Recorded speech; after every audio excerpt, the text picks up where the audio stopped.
very few people, something way less than 1% of all people that file tax returns actually get audited by the IRS.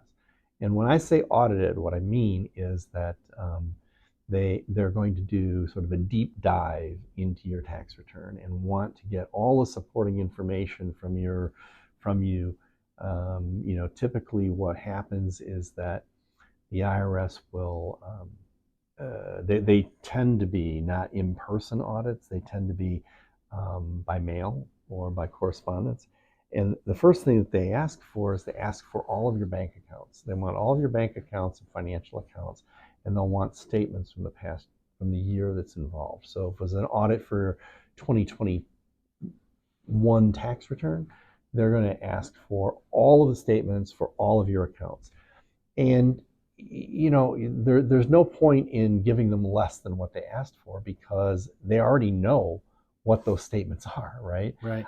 And what they do, the first thing they do is they take all of your bank statements and they add up all the deposits and they compare it to what you reported as income on your tax return. And if there's a discrepancy, they're going to come back and ask you what that discrepancy is, because a deposit looks like income, right? And it's not unusual that people have a discrepancy, because you might have gotten gifts from somebody which aren't taxable and aren't reportable on your tax return.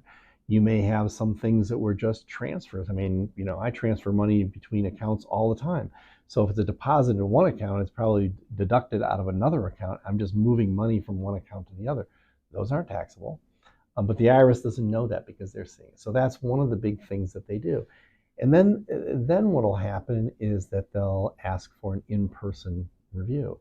And this is where people make their biggest mistake, because they go into these things without having a tax advisor with them. And why do you want a tax advisor here?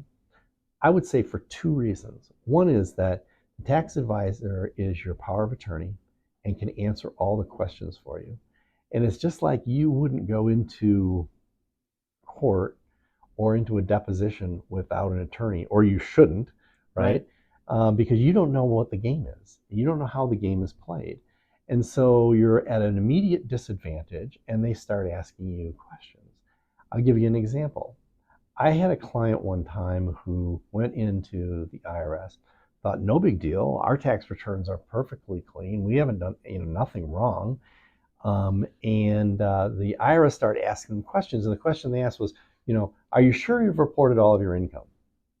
And this is after they've already looked at their bank accounts, right? So saying, did you look at, and yes, we've reported all our income. Are you sure there's nothing that you want to report to us that you haven't reported?